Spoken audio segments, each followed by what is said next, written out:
it'll take 6 months. So make sure they're with somebody who is an expert at repairing credit and with a legitimate company, not somebody who just takes their money. Right, yeah, they seem, at least one particular person was like really heavily relying on me, and I was like, but they're like, I'm working with somebody. I'm like, oh, okay, great, like. Well, who's your lender? And Yeah, and they're like, isn't that where you come in? And I was like, that's kind of confusing. Who are you working with? Like, let's start with that. Say I partner with Yeah. lenders, Yeah, but I am not a lender. yeah, So when it comes to the expertise and the Mhm. information having to do with your credit score and all of that, that's why I want you working with a lender. There's a seat right over there, Miss Becca. We can make more room if we need it. Yeah, because I'm just here for a moment. Okay, my card is not on there either. See, isn't that weird? What they do, what I they don't do, know. what they do, what they do, what they do. Okay, so. Okay, you're gonna have to tell everybody on, tell them they have to come on Zoom. Okay, They thank have to you. come on Zoom, because at this moment I have to get on. So as you all probably aware, some of these tech platforms will do a change like Facebook or Zoom. And so what she was trying to do is pick our group, our launch page to broadcast to. And it didn't come up for her. It's not coming up for me. They must have done a tweak Mhm. in the since last Since week. Thursday. And so now I've got to get in the back and figure out what did they tweak that makes it so that we can't do this. No, it's not. So, Love you that. can I'm just gonna keep my Zoom up instead of you having to, Redo that. You want to borrow Yeah. my computer? You can take Nope. it to do your emails. nope, I've got my desktop, so we are so Oh, good. that's right. Never mind. Yeah, you are A-OK. Problem solved. Yeah. Sort of. Yeah, you just sometimes have to. Okay, and we're in Fairway, right? There we go. Let me, but let me get the PowerPoint up. I had it for a moment. And Good morning, Becca. Good morning. How are you? and who, Matt, what's going on with you in real estate Um, Well, with in the last week? Yeah. Just learning addendums and that type of thing in contracts, so. Because now you're doing all your Yeah. closing phase. These people that are under contract. They're selling a house in Lawrence. We actually had an open house. Well, Okay. we didn't, I didn't. Somebody else listed it. And I was gonna do open house, but then realized I couldn't do it, so Becca did it. And this is kind of a, Be careful when you walk something over. that happens, I guess, but Perfect. I Thank you, haven't babe. seen happen yet. I've had open houses where only 2 or 3 showed up. I don't Yeah. think any showed up. Uh-uh. Not one showed up to the open house. And the Lawrence one? Yeah. And it was a newer listing. And he had three you. MLSs and had it scheduled like, 4 days in advance. Yeah, and there weren't any other like comparables that were in that price range for sale, so I thought a lot of people would wanna see it. Yeah. It was weird. Very strange. Sorry to interrupt your comments. Let me just let everybody know we're now live we're not live on Facebook anymore. We're just on Zoom, and here is your check-in. So please get checked in so we know who's participating. And if you're on the Zoom, then I will let you in as soon as I see you pop up. I haven't seen people pop up yet. You go over here. Oh, I just saved it. I just saved it on my like Chrome phone, so I can just go into the same thing and do it every time. That's smart.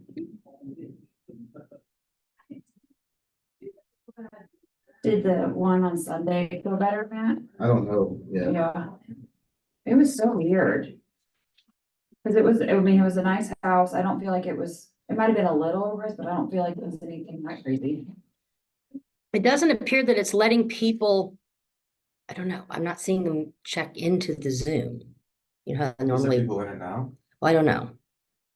I need to go back to, Kristen's got it set up different. Where is, oh shoot, 15. there we go. Yeah, I forgot what number we were on. Hey, Where is you it? We're 15, yep. Do people know to go to Zoom? instead of- We put it on Facebook Oh. Live.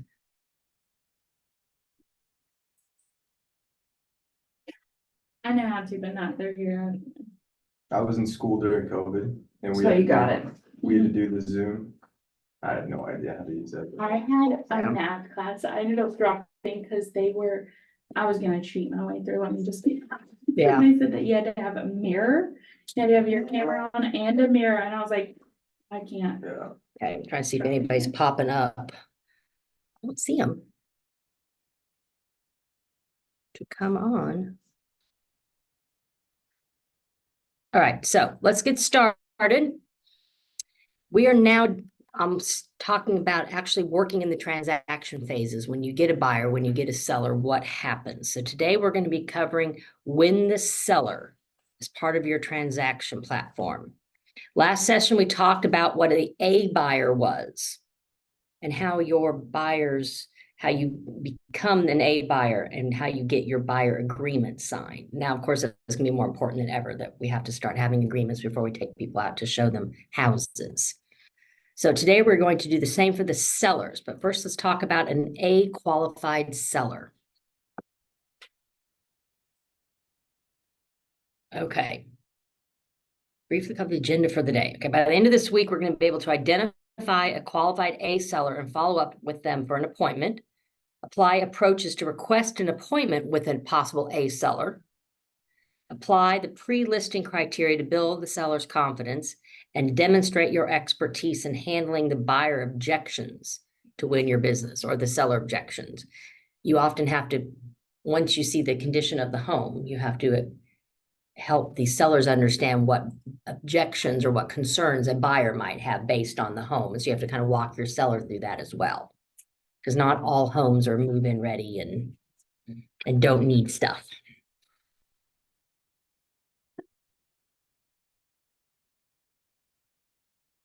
Okay, so just kind of to go over, we're going to talk about A sellers, how to get to that appointment, what your pre-listing packet ought to look like. So you have something ready to present to the seller, what your listing appointment ought to look like. Go over briefly what the listing agreement does, and then kind of go over our recaps. Okay. All right. While leads are vital to your sales business, seller listings are critical to your ability to build it to its highest level with the lowest costs and highest net. So as a real estate agent, our goal typically is to always, the more sellers you can get, the better, because you have the potential to not only sell their own home, but help them buy a new one. And you have the opportunity to do an open house at that listing, gain more buyers on your own. It's just a really good way to generate business if you get the more listings you can get. So you would, ideally, you want, at least 50% of your business coming from listings as you move forward and grow your business. Some people do more specialize in buyers, which is fine. It's your kind of where you end up falling in the, in the scheme of things and how your business grows. But listings are by far the easiest way to get money in that sense. Okay, so a qualified seller is able, ready, and willing to do business in the next 14 days. It is virtually impossible to have a house ready to put on the market in 14 days. Yeah. But if their mindset is ready, yes, we're ready to move, we're ready to, start this process. You could, in theory, get it ready that quickly, but you really need to give yourself at least a month. Is my depending on the home too, depending on what they need to do to get ready. But if their mindset says, oh yes, we're ready to move in 2 weeks, that's good for you to know, because you want to get them signed on, you want to get going on the process. Now, this means they're also financially able to complete the transaction now and are ready and motivated to make strategic decisions and are willing to act. You have to make sure that they have all their finances in a row as a seller. If you sell this home and you have all these closing costs to pay and you need to make sure you have enough money available to move with, you have to go through all that process with them. What does that look like for this family? What are they going to need to get from this point to that point? So you don't leave them hanging financially. If you intend to capture the mind share of an A seller, you need to be following up with them daily to secure an appointment. Our goal for our seller leads is to get an appointment so we can get the listing agreement and sell the house. However, listings give us a lot of additional benefits as well. Because like I said, it's the opportunity for you to do your own open house and to generate some more lead gen, which would be very helpful. Okay.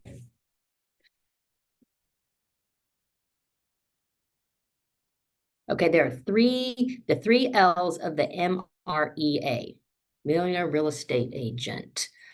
All right, all our clients are amazing and we are grateful to them for choosing us. Therefore, we need to give them our best work and efforts. Sellers are special because they bring us listings. We've discussed this before. The basis of a great real estate business are leads, listings, and leverage. The three L's, leads, listings, and leverage.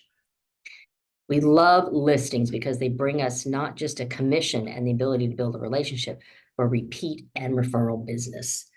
So many more people, when you sell their home, are going to be so appreciative, especially if you're able to get them what they want out of it or even a little bit more. It's a great referral source going forward in the future. Even if they're not selling another home. Like I helped my girlfriend's parents sell their house in Knoll Hills and downsize to the retirement community. And now I'm helping her son Casey buy a house, and I'm going to help Danny buy a house next spring. And it just leads to other business because you make those connections with people. Kaylee texted me, she was asking me if there's a class today, so I guess we're not on Zoom. Shoot. We are, On Zoom. but she's not seeing She said crap, okay. it. All right. Well, maybe she'll find us then. Okay, so let's quickly cover the virtues of selling the listings from the Millionaire Real Estate Agent book. Okay, let's look at this list. Seller listings mean marketing opportunities. Obviously, if you have a listing, you're going to be advertising that you're selling at home. It's in the MLS, it's on Facebook, it's on Instagram, it's on LinkedIn. You're sending out flyers to neighborhoods, you're doing the email blasts. I don't know if you all are seeing those yet. As you start generating business, you're going to get connected to all the other agents through the MLS. Oh, yeah. And like when you have a listing, all of a sudden your name populates, Mhm. or when you have your first buyer and you get in there as the buyer agent, then your name is now in the MLS system with your email. You'll start getting emails every day from other agents on their activity, what they're selling, what open houses they're having, what price reductions they've done. So you're gonna have that same marketing exposure as you start getting more listings. It puts your name out there. I get 50 of those a day from agents all over, whatever activity is going on. Yep. That's overwhelming. That's a lot. You check your emails every morning. Mhm.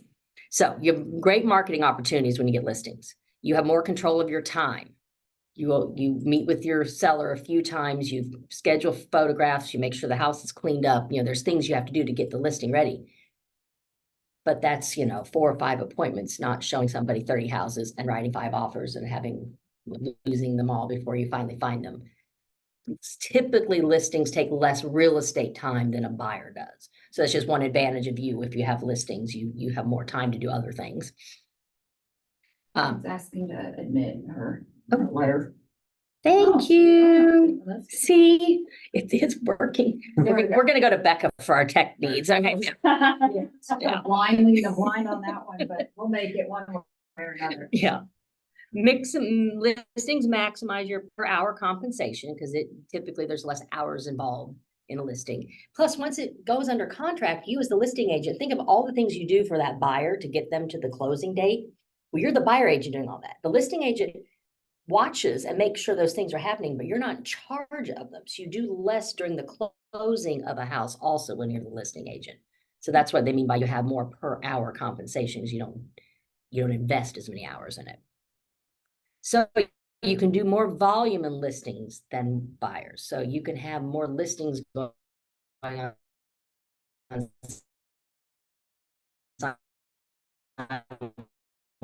simultaneously. Typically, it's easier to work with more listings than it is if you're showing every buyer 5 homes every other day, and you have 5 buyers. You kind of goes live this weekend, one goes live that weekend. I mean, you can manage your time better. So being on the front end of pricing creates an immediate, intimate knowledge of the market. listings do help you stay much more engaged in what's going on in the market, because you have to figure out how you're going to price your house. You're not just looking for comps on what your client ought to be offering on a home, but you're trying to figure out how to price it to begin with based on the other homes in that area. So you become much more knowledgeable about the neighborhoods and the market. And properly marketing your listings brings you more business. I know when I listed my house in Knoll Hills for our friend, Knoll Hills goes from 350,000 all the way up to 500,000. It's a huge range because some of the homes are updated and a little bigger and some aren't and whatnot. And they had a 4-bedroom, 3-bath house. It was one of the bigger ones, but it was in very nice shape, but it hadn't been updated for about 15 years. And the one down the street had been updated, new roof, everything. They sold it for 465. The other one that was nearby had sold for 420. And it was much more similar to mine, even though it was in great shape. I said, we're going to start at 420 and let's see what happens, was my advice, because that's what your neighborhood thing, that's more standard for your area. And I got 10 out over asking because it was a very affordable house and people wanted it. Yeah. Instead of trying to go up higher and then not have people interested in it because I'd overpriced it. It's always better to underprice it a little bit and have people bid up to get it. Just is better. That's my bet. I think it's a better strategy. Okay, so you need to cover these 6 virtues of the listing at a high level. Speak to your own examples of how listings affect your business. Well, I just did that. Okay. It's funny, they tell us to do these things, but Krista and I just talk through it as we go. All right. Which slide are we on? This one. Okay. So there's 7-step seller service cycle, similar to the one we had for the buyers. First one is you had lead conversations. You have to obviously go out and find sellers. They don't just come to you too. Same problem. You have to, lead generate for sellers as well. And same follow-up procedures. They say, oh, we're not ready to sell now. It's like, well, call them back and see if they're ready to, keep in touch. Maybe you'd want to try to get ready to sell this summer because it takes time to get ready to sell a house. They have to get it cleaned up. They have to get their stuff packed. They have to maybe do some painting or whatever they need. You have to kind of guide them through those pre-listing needs. Number 2 is going to the pre-listing and presenting the pre-listing is really your opportunity to kind of go in, you meet the family, you meet the person, you see the house physically yourself. Maybe take some measurements if you're not quite sure. Most everything like that is, is already in the MLS from a previous sale, or Realist, has information on the home. But some general notes, get some ideas. Is the basement a good condition? What's the roof look like? Big ticket items. Gets, general knowledge. You And- let them give you a tour of the home? Oh, absolutely. Yeah, Let them okay. show it off for me. figured, yeah. What do you like? What do you not like? What are what, especially if it's got some issues, Yeah. then they usually will take you up. Like the one I did a couple weeks ago, the woman lives in Midtown and she has not been able to maintain the home. And I mean, it literally had a lot of stuff. We had watermarks in the ceiling. We had mold. Oh.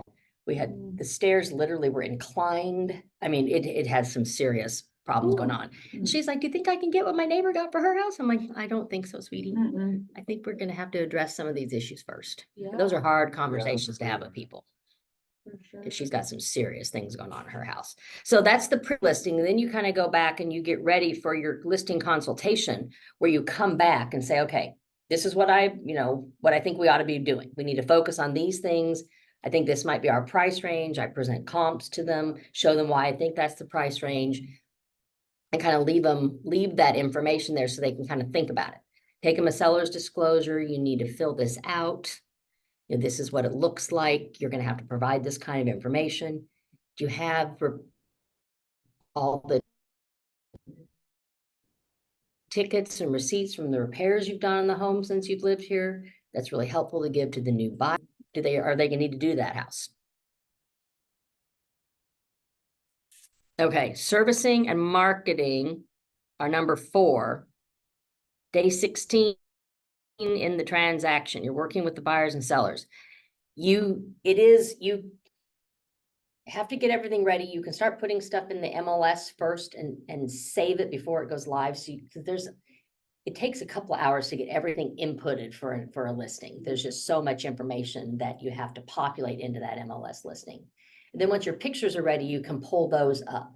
And pretty much once those are in and you have all the required information, then you can go live. So you just have to, but you need a couple of weeks to get that all in there. And it takes you a while to find that information. Like if your client's not sure about the room sizes, and sometimes you do have to go back with the tape measure and double check. Make sure that they filled out the seller's disclosure, and it's like, well, I saw that huge crack in the basement. You don't say anything about this on the seller's disclosure. Would you please let's go back through the house. You cannot fill the seller's disclosure out for people, but you can make sure that they've not missed something. Does that make sense? Yeah. Especially if you're aware of it. It's like, you said the roof was 20 years old when we met 2 weeks ago, and you put unknown on the how old it is now. Why don't you think it's not 20 years old anymore? Just try to do you have paperwork. When did you put the roof in? Maybe you can go get the paperwork. Let's see. Just those kind of things, because you want it to be as accurate as possible and to disclose as all the information they know about that house. You don't want them to forget things, because a buyer's going to notice that, and it's not on the disclosure, it's a problem. Yeah. Because then it makes your seller look like they're trying to hide something. So you want to be very thorough with those. What's is it NAR, their 24-hour rule to get it in? Yes. Even if it's pre-MLS, it's 24 hours or something. Pre-MLS and coming soon, you don't disclose documents because you're technically not advertising the house yet. You're Right. just saying it's coming on the market, and you give your anticipated date that you're going to go live. Once it's live, you do have 24 hours. If you don't upload everything when you activate it, like I have all my stuff ready. I very rarely go live without stuff being ready, because I think that's a disservice to the client. If something goes wrong, then we've got a problem with the listing. And I want to have everything ready to go before we're going to go live. If they need another week, then we wait another week, because it's just risky. But you do have 24 hours to get everything uploaded into it after you go live Okay. without being fined. Then go Yeah. live. Yep. Okay. So they're doing this whole little cycle on time here. They are saying by day 17 and 18, you probably are going to be writing offers and negotiations. In this market, depending on the home, you're going to get offers the weekend you go live if it's in a certain price point. If not, then it might take, the 4 to 6 weeks, which is more than what's our average days on market right now, like 41, 42. Yeah. But those are in the price points that are at least over 400. If you're between 250 and 350, Gone. they're going very quickly, because that's only about all people can afford right now. Unless you get cash offers for homes off of Brookside, like Clinton did. I was just shocked by that. Mm. Okay. So as the listing agent, you still have to review all the offers that come in. You may have 1, you may have 10. You have to present them all to your client. They have to have an opportunity to understand the differences between them. So I always make that spreadsheet like I did that one night at Wednesday Night Warriors and showed you guys of all the different offers and the different components of the offer. But we can go through that again another time if you guys need that, so people understand what the offers say and how they're compared to each other, and which is the best one to accept. And that's up to the seller based on their needs. Sometimes the highest dollar amount is not always the best offer, depending on the closing date and the inspection issues, and if they're cash versus FHA and those sorts of things. So you're going to have to help your seller with those negotiations and help guide them to get the offer that's best for them. Then you have the whole contract to close phase. Same with when you're walking a buyer through it. A little bit different for the seller. You don't do quite as much because the buyer agent schedules the inspections. Lender takes care of the appraisal. But you have to be the liaison between the buyer agent and your seller to make sure that they know they need to come at Wednesday at 2 and they need to be out of the house, and I will let them in. And you're still involved in every aspect of those things that happen after the contract's accepted to make sure that things go right. And if there's an issue, then you're there to resolve it. So just because the buyer's agent is supposed to take care of those things, you have to follow up. Did the earnest money get in there? Is it there on time? You want to see the receipt too. Because all the same things you need for the buyer to get them to a closing table, you need the same information in command for compliance as the selling agent. You still need proof that the buyer's doing everything they're supposed to do, so the transaction is going to go through to the end. So you still have to keep track of all that paperwork. So I still use the contract to close for the buyer. It's very similar. We have the similar one for the seller, just to make sure you're not forgetting to do anything. Yeah. And I, to this day, print those off for every transaction I have, and I check them off. I make my notes on there. It's a great way to keep track of what is going on in the transaction. I literally just use that sheet, because if not, it's so easy to overlook something. Yeah. Especially if you have more than one client at a time, you're doing the same thing for two people. You have to keep track of what's going on in each situation. Post-close. Occasionally, there can be an issue with the post-close. You want to stop by and check on your sellers a few days later. Did they get I mean, obviously, you're there at the last walkthrough. Before you close on a house as the listing agent, you're going to have a final walkthrough a day or two before the closing date to make sure that the seller did everything they were supposed to, so the home is ready for the new buyer. Sellers don't always have time to get everything out of the house as scheduled. It is a huge problem, particularly depending on their lifestyle, their job demands, or their age. I mean, there's reasons why people get stuck on getting things out of the house on time. You might need to help facilitate that. Let me know. Javier and Antonio can come with the pickup truck. I mean, we do that quite a bit. You know, people leave, like I had my older couple, he couldn't get the big buckets of concrete that he uses to stabilize the back of his pickup truck out of the garage anymore because he's 85 and he can't lift them. So he left them all there. Well, I can't leave that kind of stuff in the house for the new buyers. That's not their property. Yeah. You know, so my boys went over and we cleared all the junk out of the garage that my client couldn't move. So, I mean, you end up doing a lot of that kind of stuff. You have to make sure the house is in the condition it's supposed to be for the buyer. So Yeah, for- anticipate some of the problems. So for things that they negotiate with them. Mm-hmm, Except mm-hmm, a leaking faucet, mm-hmm, like a hole in a flue. mm-hmm. You wait till the day before closing? I do not, no. I would have those fixed ASAP, and then are you the buyer or the seller? You contact that selling agent. Are you repairing them or is the seller repairing them? Who's gonna repair them?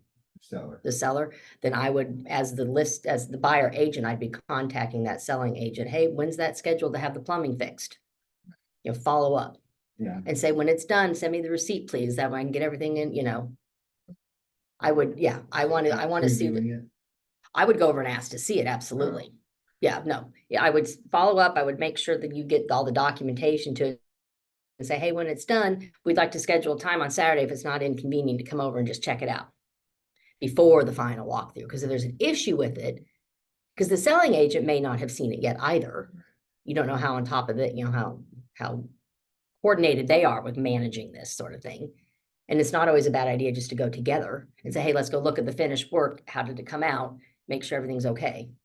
Because if they didn't do a good job or it's still not working, then you want to know well before final walkthrough. I mean, ideally, if people can, you try to get the repairs done within that negotiation period on the inspection time, because that, you know, just pushes everybody to get it done quickly. You don't want to wait till the day before closing to take care of your repairs. Mhm. So I would definitely keep up with that. Yeah. Okay. So that's a lot of things to consider when you're selling a house, but part of this is understanding what happens in this process is part of what you talk about with a potential listing when you go to your appointment. See, these are the things that are going to happen when we're selling your home. We have these cycles of of time periods and things that we're going to need to do. So they're not overwhelmed with this process because it goes quickly. Once you get a contract on a home, they have 30 days to get all this stuff done and move. I mean, it's a fast process. So they've got to have an understanding of what to expect and what their time frame is going to look like. Because they, like I said, sometimes people, they schedule their move. Well, something happens to the moving truck and it didn't get there on time and it doesn't come till the following morning. Well, now you're 24 hours behind schedule. That's a big deal if you're supposed to be out of there Friday at 5 and it's still Thursday and you haven't packed up. I mean, you know, so you have to help your client plan out those time frames and what that closing process is going to look like. And some people are great at it and most have a problem. They struggle with it. It's hard to manage time. It is just hard to manage time. And so you have to be there to help guide your client through that.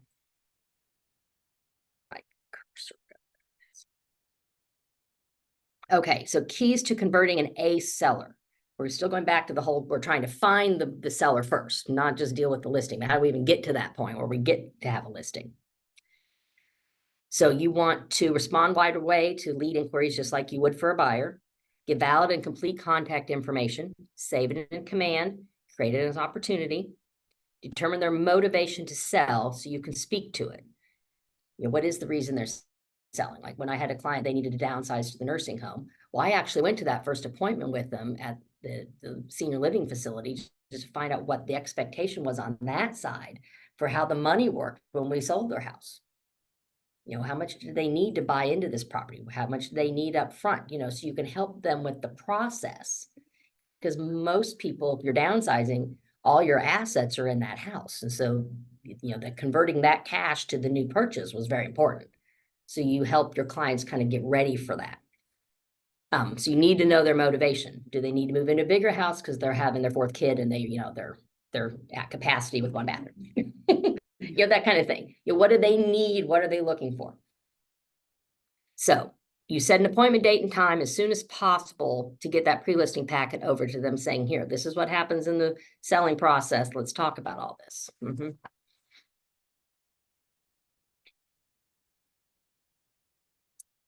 Okay. Getting an appointment is about letting sellers know that you are going to be the agent that fulfills their needs in this transaction. So you want to go over this chart at a high level.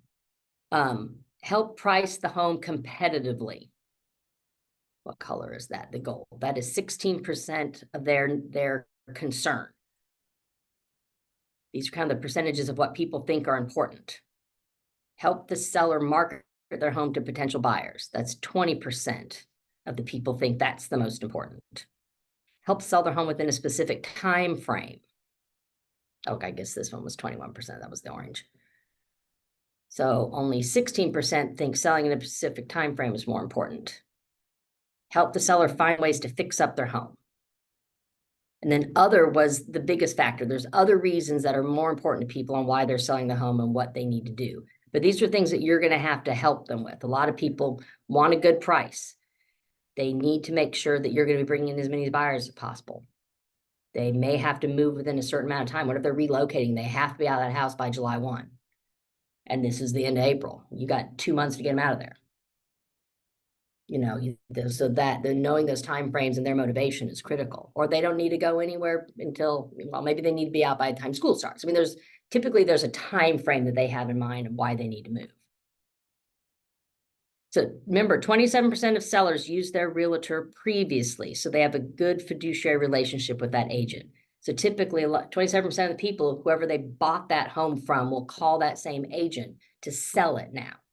But that's only 27%. So 73% of the people out there are potential new clients for us to pick up and help sell their home, because they either forgot the agent's name or the agent didn't stay in touch with them enough and they don't feel like they're that connected to them anymore. So there's still a lot of opportunity to be a seller's agent, even if somebody used another agent before. So the total value you bring to the transaction is what you will get, what will get you that repeat business. So if you can establish that relationship with people, then you're going to have a much better opportunity to have referral business from them later. Okay, what are some ways you can build confidence and trust with your sellers? You can talk to the seller to get the appointment. Remember that these conversations lay the foundation for your working relationship. Your first goal is in connecting is to build confidence and trust. You do that by exuding confidence in yourself and showing attentive professionalism by asking questions. We even have some checklists for when you go meet with the seller, certain things that you wouldn't think. Typically, you want to go in and just talk about the house, but there's a lot of background information you need to know. Do they have another mortgage on the house? What's their current mortgage? Do they have a lien? You know, did they get divorced? Do they have a signed court order that says they can sell this house now? Is the house sitting in a trust? Does grandma still have her name on the title? I mean, all those things you want to know ahead of time, as much information as possible to avoid that objection, as we call them, that problem, that conflict, so you can get it taken care of before you start listing the home and you find out about it later. So there's a whole checklist of things to talk to the seller about, which are very personal questions. A lot of it's about their finances, which seems awkward, but if you don't know that there's a tax lien, when you find out 2 weeks after the offer got accepted and title tells you there's a tax lien, you're like, that doesn't necessarily get taken care of just because you sell the home. You have to make sure the money's there. You got to get to the right person. Who needs to sign off on that? Is the county involved? Is a lawyer involved? And there's a lot of other things you have to dive into that title helps with, but it's so much nicer to know about that before you even list the house. You can start working on that problem, get it resolved. Because a buyer doesn't want to buy a home that's got a tax lien. So just those sorts of things. Okay, your focus during this process is not to sell, it's to provide value, meet their real estate needs, and secure the appointment. They need to experience what it is like to work with an agent who asks questions, listens, and cares. And so just if you know the situation for that particular seller, then you can say that's not going to be a problem. You know, we can handle that, but just let me see all that information ahead of time, please. Like, you know, you sell a home that's wrapped up in a probate, somebody inherited it, and you need approval by the court to sell it. That's not complicated. You just ask, I need to see the court document. What's the judge telling us we have to do? And if you're not sure, you can call the attorney involved and they'll walk you through it. It's usually not a difficult thing. You just need to know ahead of time that's what you're dealing with so you can get everything ready. So those are the kind of questions you need to ask. It's not always just about the house and what we need to do to fix it up and make it look nice. It's what else is going on in your life that might impact us selling this home. So. And some people sometimes have a lot of debt and they want to use the proceeds from the house to pay off the debt. And you just need to kind of know some of that stuff ahead of time. So title can be prepared in case the debt collector is going to come asking questions when they see that the home's on the market. I mean, there's all kind, the financial stuff behind the scenes for selling a house can sometimes be much more complicated than the house itself. So just things to keep and, you know, be mindful of. That's why it's important to ask those delicate questions that people don't necessarily want to answer. Like the woman the other day who seemed surprised, and I said, well, do you have any liens on the house? Well, of course not. I don't mean to be offensive, ma'am, but Ask everybody. you may not know if you have a lien. I mean, you know, it's because sometimes, you know, people forget to pay their taxes, or there was a problem with the mortgage company, things didn't get taken care of. If you received anything odd in the mail from the county, no, okay. You know, I mean, they don't know sometimes. Okay, so just like, let's look at this one. It's hard to see because it's so little. Can I make it bigger? There we go. Just like with the buyer questionnaire, we have a seller questionnaire to ask them certain things to understand what their needs are, why they're moving, what their expectation is for the whole moving process. This is a way to kind of guide them through that. And then it gives you some ideas too. Now, this is the first one. There's another one that I was referring to that literally is a list of things to make sure you touch on too. At like kind of like at a second appointment. So I go, now that we're going to get ready to sell your home, let's kind of go through some of these other things that might come up and make sure we don't need to, you know, worry about them. So you want to collect all the data you can from a potential seller. It's critical you know what questions to ask before taking the listing. If you don't, you could be in for some bad surprises, such as unpaid back taxes, bankruptcy, or missed house payments. You need to know if the seller can financially afford to sell their home. That's why you're going to do a seller's estimated proceeds sheet to go over with them, because those things are critical. If they are involved in a bankruptcy or they are in a divorce, they may have some restrictions financially, or the court may have some requirements for them because they're sharing profits with their spouse. So you need to know all those things ahead of time and put that on estimated expense sheet so you can have some idea. If we get 50,000 equity out of the home, we sell it, and 25,000, half of it has to go to your spouse. Well, we're going to put that as a deficit on your side. So they see those bottom numbers, that's coming off of their estimated proceeds. Or if there's a bankruptcy and they have some restrictions on how they can sell the home, those sorts of things. You need to know that ahead of time and get the lawyers involved. They will help you with that. Best. Okay, so 7 close to appointment tactics. This is great news. The same close to appointment tactics you use with buyers work with sellers. Don't leave any conversation without asking for the appointment multiple times.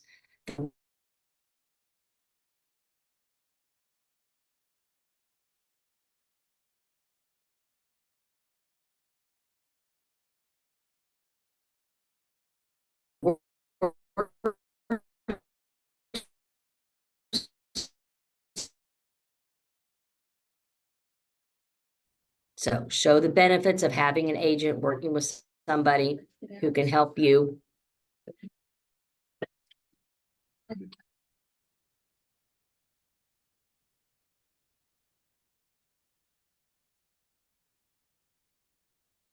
I'm apologize. I don't quite, do they have them listed out here? Kristen has all these styles memorized. I do not. So do they have them on here? We can go through them. If not, we're gonna have to find that for you all. Okay. Objections and questions. When a question is asked, answer it. When an objection comes up, address it. You're gonna have a problem in every transaction you have, always. I guarantee you. So just somebody says XYZ, you're like, okay, well, let's figure out how we're gonna solve that. You may not know that moment, but you never say, I don't know what to do. You say, we'll figure out how we're gonna solve that. Because something is going to happen, always. I've never had a transaction where there was not something that went different than I expected it to. Because you're dealing with people and timeframes and legal documents and court systems and kids, and I mean, things happen. And they're out of your control, but you have to figure out how to kind of rein it back in to get the transaction to the next step. So we've talked a lot about objections throughout our time in Ignite, and addressing objections is an important part of our job. However, sometimes we need to step back and make sure we are hearing an objection before we address it. Responding to every question like an objection can be exhausting and may not help you be seen as someone who listens carefully to your clients. So a seller may be asking a question, yet the agent hears an objection. There are two different things. These are different things. It should be responded to differently. So, trying to think if I have an example. They talk about commission. We'll see what theirs is. If a client says, what is your commission? Just provide your answer. If they ask if you would work for less, you can say, no, I won't. It wasn't just a question. Oh, it was just a question. We often read into people say, well, what's your commission? You get all nervous about explaining it. It's 3%. It's this very simple answer. So sometimes you want to go through all this explanation because you think they're going to not like that answer, but that was just it's a question, so you give them an answer. If they ask another question and they want more information, then you can give them more information. But sometimes as agents, because we all like to talk, like you said, we tend to go into a lot of detail when people aren't necessarily asking us for all that detail. So sometimes just pay attention to, if it was a simple question, just give them a simple answer, kind of remembering that. Now, if they are persistent and they need more information, then you say, okay, what is your concern about the commissions? Or let me explain to you how that process works. If they need some reassurance on how that is, because not everybody understands how it works either. Because you don't want, if they are persistent about that, ask what's stopping them from hiring you today. They might say, another agent will list my house for only X%. And you can respond, what I hear you saying is the commission you pay is important to you. I'm happy you brought that up. I'd love to cover that when we meet. Because there's ways to help people understand why your commission is important and the kind of value we bring to this transaction. Because all these things we've been talking about this morning, you're going to be doing for that person. And they don't realize how much time and responsibility you have and all the things you make sure go smoothly for them. Yeah. Also, I've recently thought about, I know people have said that they would lower their commission in order to get the deal, but sometimes I disagree with that, because then I think it goes with this whole NAR settlement going on, saying that we don't offer them value. So if I we do keep too. lowering it, then it's like, oh, we don't actually need agents. Right. So I think if we stick to our guns and just be like, no, this is what we do and this is how we do it, it'll Yeah. be better. I know. I agree. Okay. Pre-listing goals. We're going to kind of go through this. We only have 5 minutes to wrap it up for the business meeting. A pre-listing packet, you want to present confidence, answer their questions, objections before your presentation, if you can. Save time, make the consultation experience smooth and shorter by tackling common obstacles. State your value. Tell the seller what you bring. What are you going to do for them? How does this work? Okay.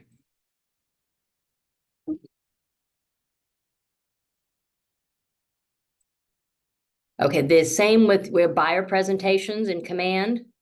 There are listing presentations. You can go in and they can be tailored specifically to a client and to their home address, or they can be more generic. It's kind of how, you need to go and look at those and see which styles you like and which one kind of suits you, your nature more. But they're in there, and then they give you all the lists and all the things that you need to talk to the seller about, all the things to be thinking about when you're getting ready to sell your home. Typically, they have a cover page like this. They have contact information, a promise to the seller where you're telling them what you're going to bring to the table, the services you're going to provide, general pricing information, a value proposition, all the information about our broker and our office, client testimonials. If you get those as you move forward, you can add those to your presentations, previous things clients have said about you. You look up, if you've had previous listings, you can show those in your presentations to people so they can see what other kinds of homes you sold. Then it also, if you use the KW presentations, they have information about our mortgage company, our Keller Covered, Keller Offers, just the different services that the Keller Williams company offers to a seller. They have some services. If they need money to update a kitchen and a bath, because we're going to get a lot more money out of it if they can spend 10 grand now fixing it up. We can list it for 50,000 more. Keller Covered will loan them the $10,000 interest-free, and then when they sell the house, they just pay it back. So we have some services we can offer to our clients in-house that allow them to be better prepared to sell their home and to get more value out of it. And those are some of the things that are talked about in the KW presentations you can present to them. And you'll have to educate yourself on that too. One night during Wednesday Night Warriors, we should go through one of those now, just so you guys understand what's in there. So there's a lot of information to give to your clients. Oops. Okay, so, and we do have this preparation checklist. You want to get a pre-listing packet ready, confirm an appointment date and location, ensure you know who all the decision makers are. If it's a married couple or a person with a significant other, or they live with their grandma, whoever's involved in that home sale, you want all those people in the same room at the same time, because they're going to have different opinions and needs, and that way you can kind of hear what vibe you're getting from each person and make notes so you can come to a consensus on what's going to happen with that home sale. Then you take the information about the house after you've observed it and done your tour, and you go back and get your listing presentation ready where you're doing your comps and run your numbers based on what that house looks like compared to the neighbor's homes. Because you really can't do that until you get in and see the house. Because some of them are perfect and some of them need a lot of work, and you don't know that based on what the client tells you over the phone. Yeah. You have to see that in person. So then you go back for the listing presentation, and by then, hopefully they're ready to actually commit, and you can get them to agree to work with you, leave the seller's disclosure, they start working on things. Good way for them to know if they want to work with you is you leave the seller's disclosure and they give you a key to the house. You know, or get them to go ahead and sign the listing agreement and just say, we're going to be ready to move in, 2 months. And you put in the pre-MLS. Problem with having signed a listing agreement at the presentation is you have to be ready to put it into the MLS in 24 hours. That's a lot of work. Wait, so when you have it signed, you have to have it in MLS? You have to have an MLS within 24 hours. Yeah. Is that where the 48 hours or 24 hours? Mm-hmm. Okay, got it. So that's why you need to kind of have a plan with them. Say, if you want to sell by June 1, then I say we go ahead and get everything ready to put an MLS as coming soon, maybe May 1. So we give ourselves a little 4-week advertisement, ahead of time, or do a private office exclusive first, where we list it in my own office here at KW and let our agents know that it's coming on the market and get you some more exposure. And then you can get them to sign an agreement with you for that. So there's other ways to help, facilitate that relationship and get ready to sell it. Okay, does it give us homework? It always gives us homework. Homework, start working on your listing presentations. So I get confused. There's like guides and presentations. I'm like, they're very similar. okay, that's what I get. Yeah. Like, The guide on the app is because I have a buyer and seller's guide. yes, that's a Okay. short summary of the process that very helpful for your clients. The presentations are much more detailed, and you're specifically pulling in information about their house if it's a listing presentation. Okay. The presentations will allow you to go into MLS, pull up information from the prior listing and populate it into your report. So they can do a side-by-side comparison of their house to the other ones in the neighborhood. Got it. There's like a little mini CMA inside the listing presentation. Oh, inside the listing, but you Yeah. should have like the generic listing presentation. I kind of like the generic ones better. I think it's because then it's more similar to my buyer's presentation. It's like, these are the 10 things that are going to happen in your listing of your home, these 10 phases. Yeah, Then I can leave that with them. And then I go do my comps and everything separately. That's just my style. The presentations in Command are very good. They're very well planned out. But there's a lot of work on on our side, getting them ready to show a client, because you have to pull in all that data every time from different homes versus just going down the lesson, running your comms and printing it off.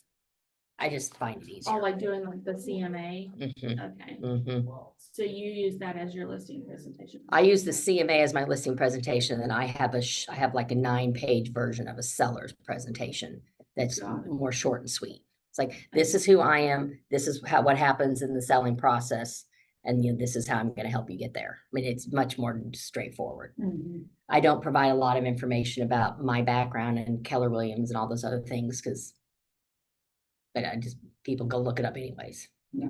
I mean, like, when I met with clients 2 weeks ago, I noticed the lady had gone and looked me up on LinkedIn. I mean, people go search for you. They're trying to find out about you anyways. Mm. So. All right. So we're going to continue working on Win with the Seller workshop on Thursday. So look at those presentations if you have time, because they're like 30 pages long in KW, but it kind of gives you an idea of what kind of information is available to you to use with a seller. And then you can kind of start thinking about how you connect to it, how you're going to present that information to a seller. Because there's a lot, there's a lot to go over. So once you're more comfortable with it, it's much easier to talk to somebody else about it. Yeah. Right now, let's go to the business meeting. Oh, shoot, we're going to be late, but that's okay.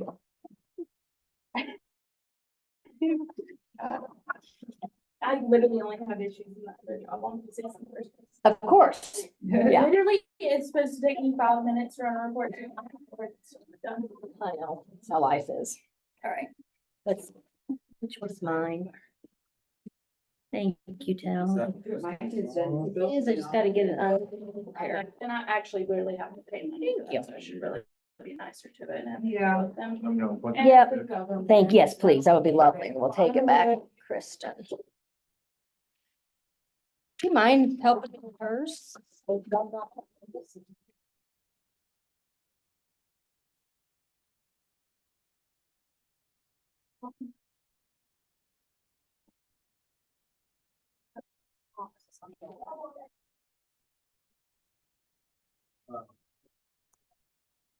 Have a delivery.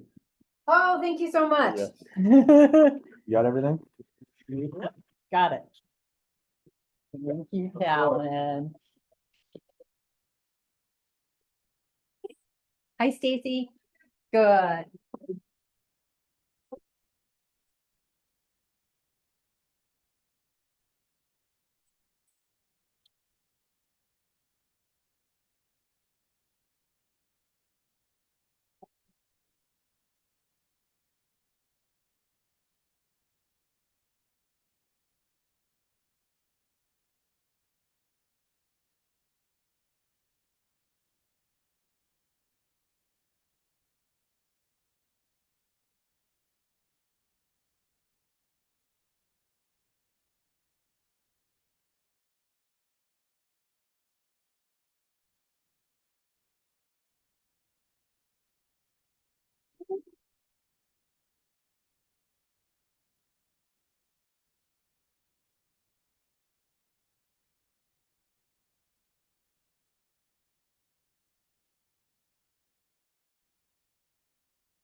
Who else has something they're ready for?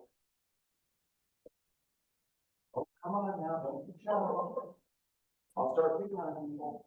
Oh.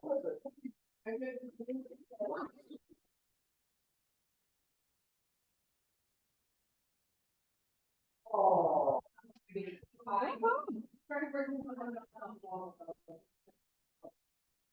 They come in and be very patient with me and I can continue to work. I would hold this number of. And that as well.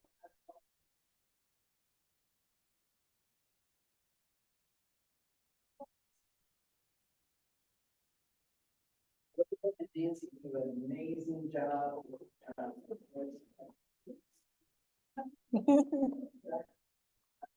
Wow.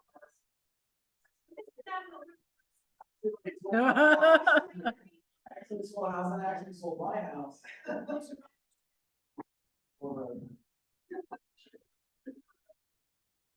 Okay, one last one. Who else has something they're grateful for? This is really not work related, but I'm grateful for my son, Levi, for those of you who don't know, he's a senior in high school this year. He's running his last home track meets, tonight, and his goal is PR on his 1 mile. He wants. PR is in personal record. He wants to Personal be 5 minutes. He's at 5:03. Yeah.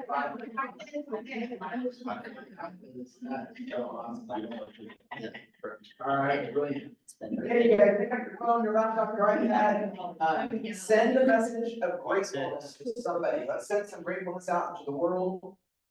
Let's all get out there and send some gratefulness. I'm gonna do it too.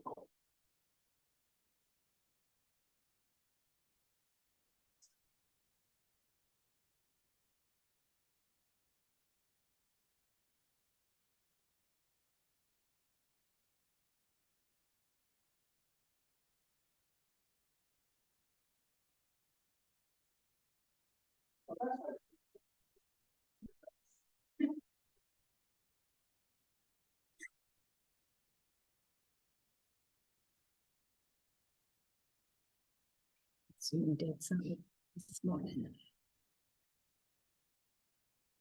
While you guys are finishing your notes of gratefulness out to everybody, I have to tell you, I have one little thing to be grateful for.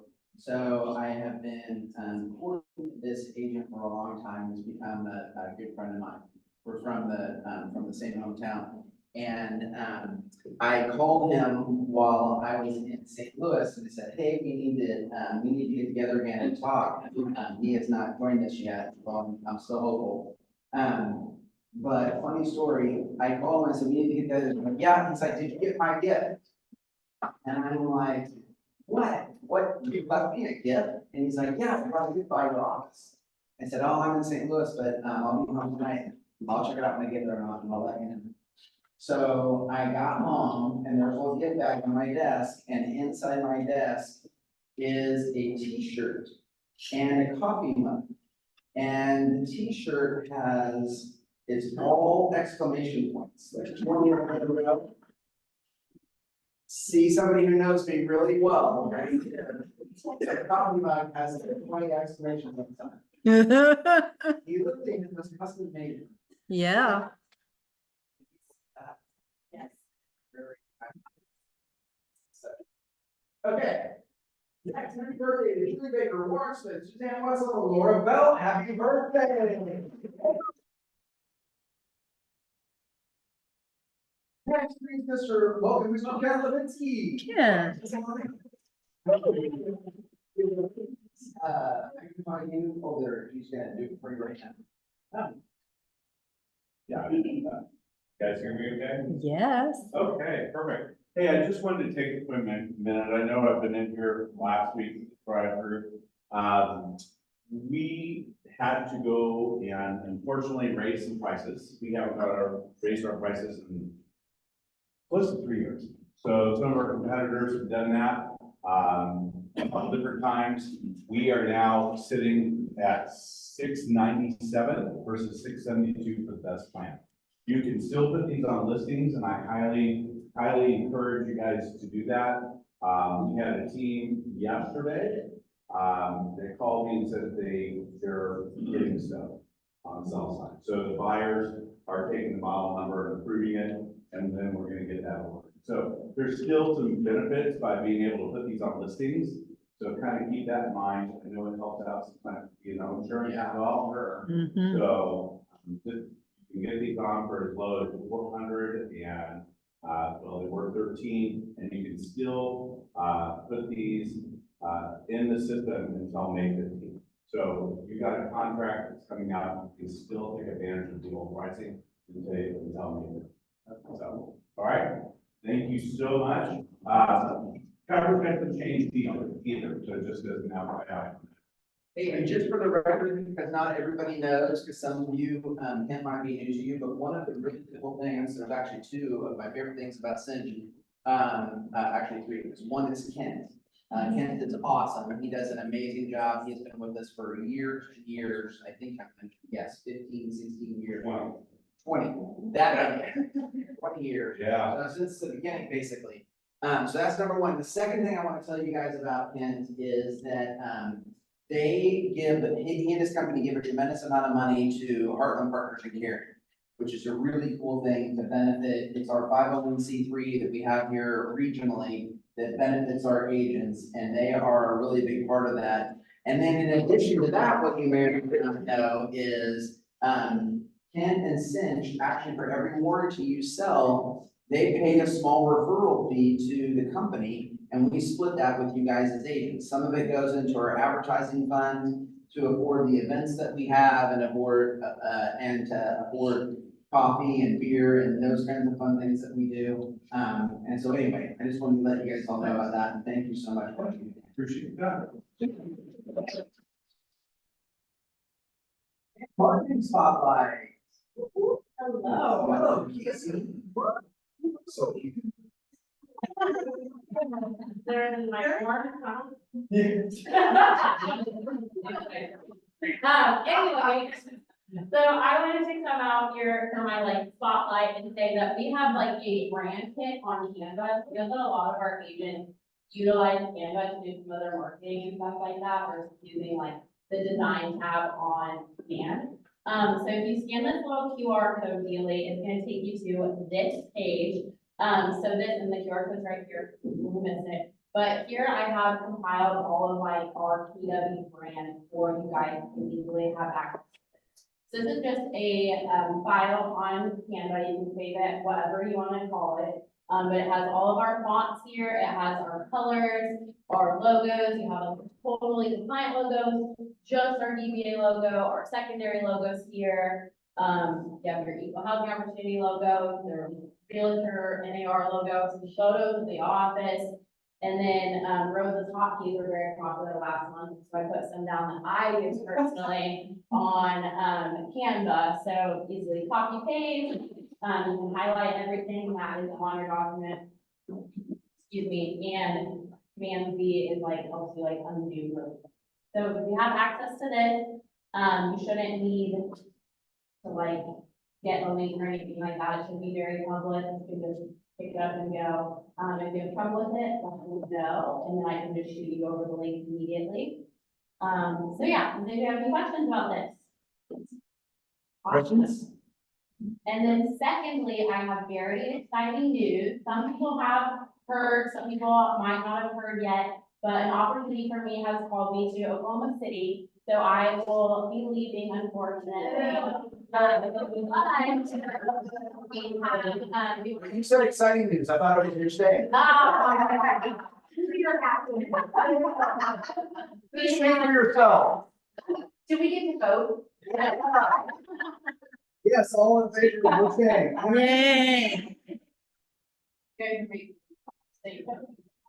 But Parker Finsel, she is my replacement, and she will be starting May 28th. I think it's the last Tuesday of May.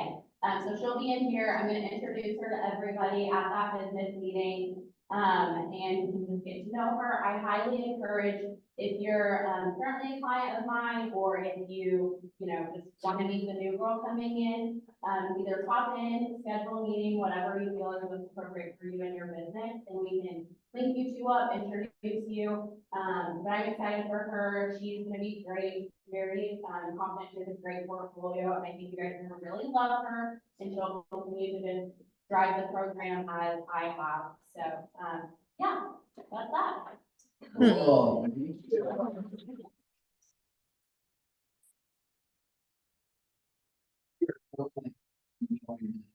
I think Casey had been with us like 2 days, when we had we had to have the event out in the parking lot. Was it casino night? Yeah. It was casino night. We had casino night out in the parking lot. I think she joined us, and Long story short, the whole event is over and there's only a handful of us left, and Casey's in here cleaning, she's like cleaning the kitchen like at 10:30 at night. Like, she's like literally the last one here, like cleaning up the place, which was incredible, just goes to show you about her work ethic. And then Rebecca told me on Friday that, Casey has done work for almost exactly 100 agents in office.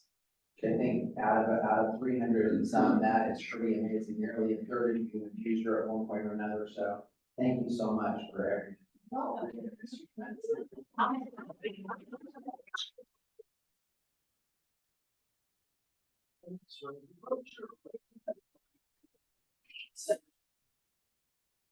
See if you can do it. Okay.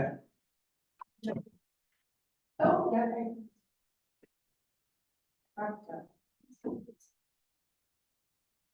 All right, guys, my name is Rosa Dozier. I am the Director of Transaction Coordination here in the office. And, we're gonna do a download info check today. So you have your laptop, log into Outlook, and then, once I share my screen here, I want you to follow along. It's gonna be really fast and not painful, I promise. So I need to stop sharing this one, probably, right? Yeah, and then I don't know if I need to be made a host. Nope, I got it. Got There you go, it'll work now. Very good. All right, guys, you got it. So I want you to go to your homepage in Outlook.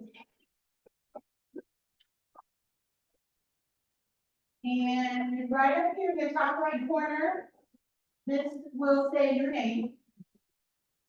Click on it, and I want you to click my account. Mine's gonna look a little different than yours, so I'm gonna show you the first part, then I'm gonna switch over to page and account for the needs. So you should have this, pulled up. If you have a photo that will show, it'll be your information. It's a good idea to check this every now and then and make sure it's what you want. Make sure that your initials make sense, your name makes sense.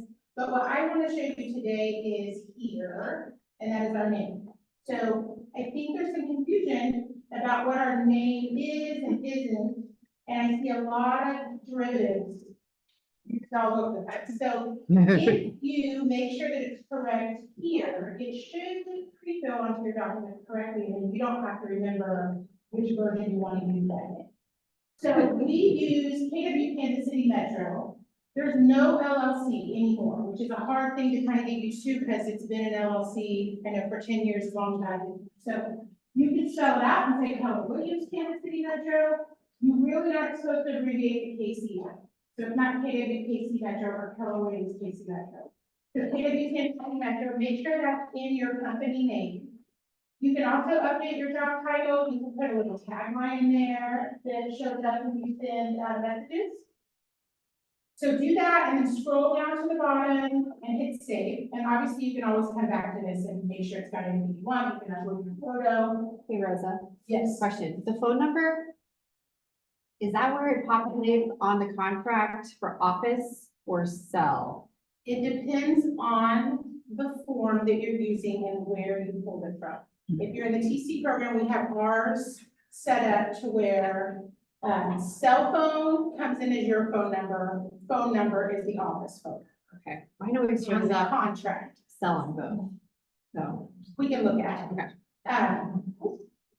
So that's the one place, when you're done, scroll down to the bottom, click save, that's important. The other place, I have to switch to an agent account to show you. So we're still in the same place. Thank you, Peter Hyde, for letting me use your account. You'll see here, Peter has Keller Williams Realty Key Partners LLC. So we want to fix that. And actually. That's why I gave it to her, so I could get all cleaned Take up. whatever you want. Take care of you. Just throwing my, so here where it says company name, we're gonna put in page that you just can't see. Never been on that page.